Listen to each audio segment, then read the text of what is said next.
Olá, eu sou o Jordão Augusto e hoje vou atender um pedido de um amigo chinês. Nós vamos fazer uma orquídea diferente, mas uma orquídea cheia de técnica. Vamos lá?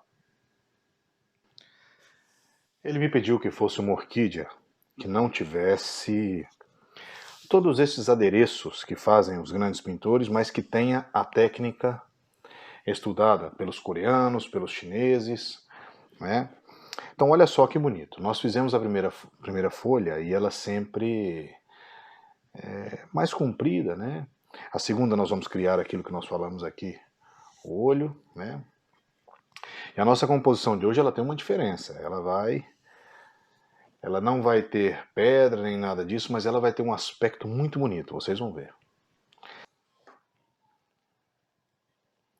Olha só, nós estamos criando aqui já a ideia tal como ele me pediu. Ele me mostrou umas 2 ou 3 fotos que ele gostou quando ele viu uma exposição na China e pediu que eu fizesse nesse estilo. Como eu tinha estudado esse tipo de técnica, não é difícil.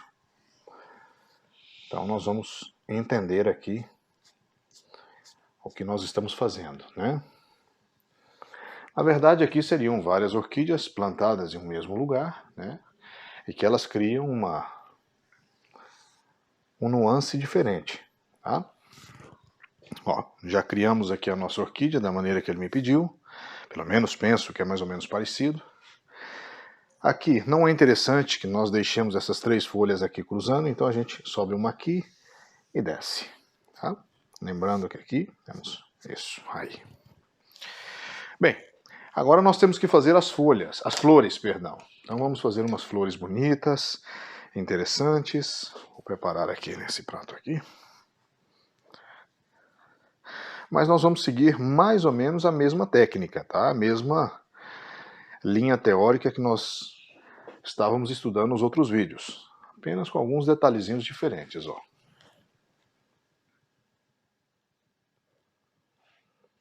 Aqui nós temos como se fosse uma orquídea que está abrindo, a outra pétala aqui e a outra cruza aqui, ó.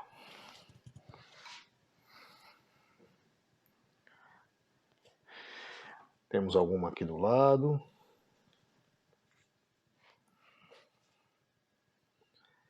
As orquídeas são muito interessantes porque existem tantas espécies.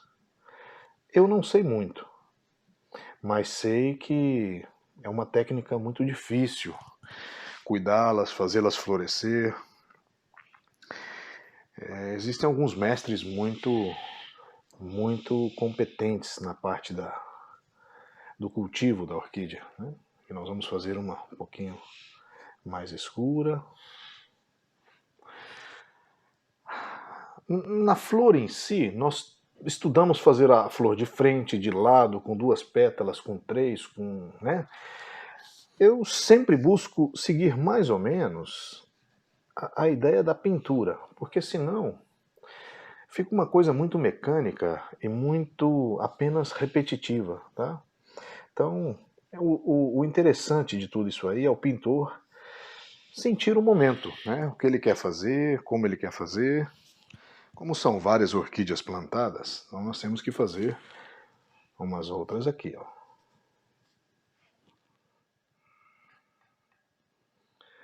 Aqui um pouquinho mais.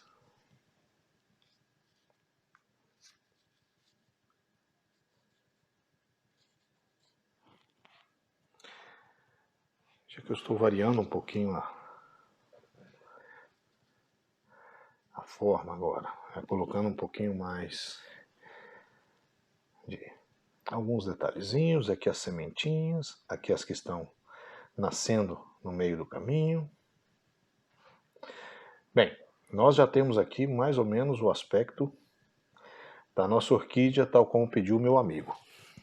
Agora nós precisamos acrescentar algum outro elemento para deixar essa pintura bonita. Poderia ser só isso. Essa pintura só assim ela já estaria interessante. Mas eu acho que nós podemos completar aqui com alguma outra coisa interessante para nós aproveitarmos a nossa aula, a nossa pintura, né? Vamos colocar um pássaro com manchas aqui, né? Então, como sempre fazemos, vamos colocar ele aqui observando um bichinho. Ó, de faz o biquinho dele aqui.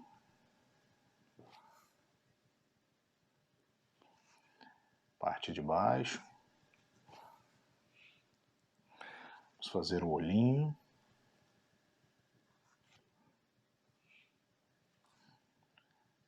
Lembrando dos detalhezinhos que nós estudamos na outra aula, ó, deixar o brilhinho aqui, né?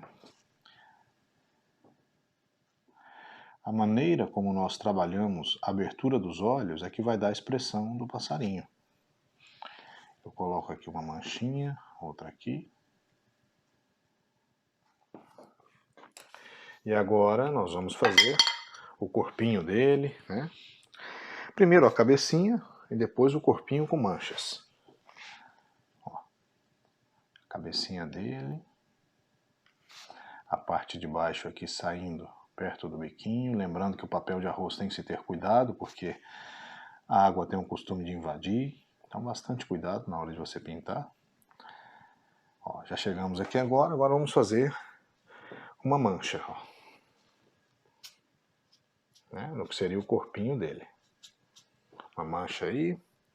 Agora a gente vem com a mancha da asinha de um lado, manchinha do outro e completamos com o rabinho. Olha que interessante vai ficando o nosso passarinho.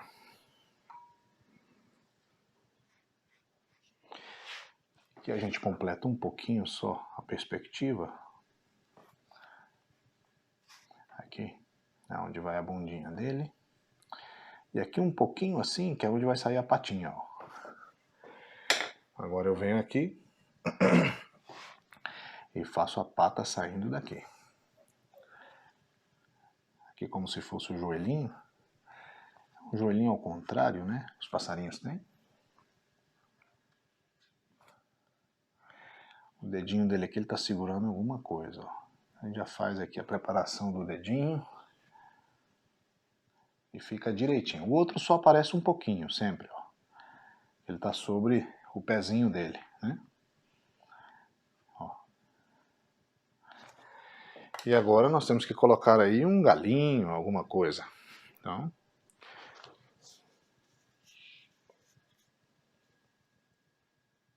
lembrando, cuidado com a técnica, é sempre primordial.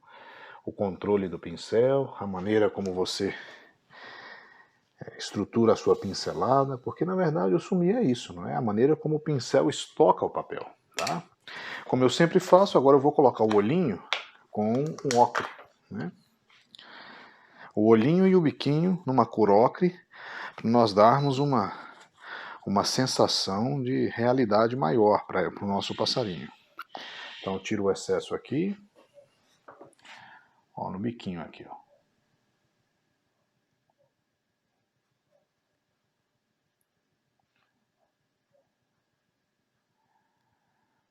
Olha que gracinha vai ficando.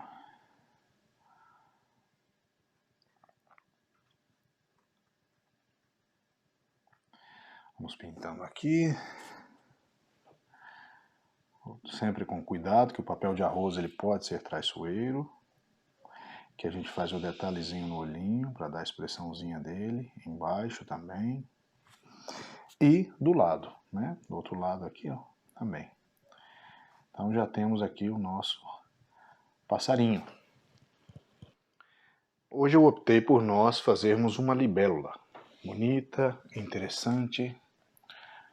Olha que joia que a gente pode fazer aqui, ó. Vamos fazendo aqui a cabecinha, o corpinho.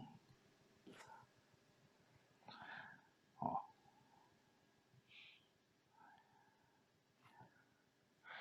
Deixando sempre os espaços do brilho.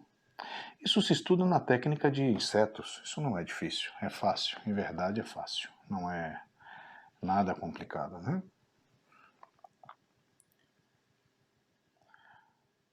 Aqui assim. E agora nós vamos seguir aqui um pouco, ó. Corpinho, né? Parte de baixo e de cima, dando a ênfase. Aqui nós fazemos assim uns detalhezinhos, ó, só para sugerir o corpinho da nossa libélula. Agora temos que fazer as patinhas. Ó. Olha que interessante que vai ficando tudo, né? Terminando aqui alguns detalhezinhos. E já temos a nossa libélula. Bem, agora que nós já terminamos a nossa pintura, eu espero que você tenha gostado. Um grande abraço e até a próxima.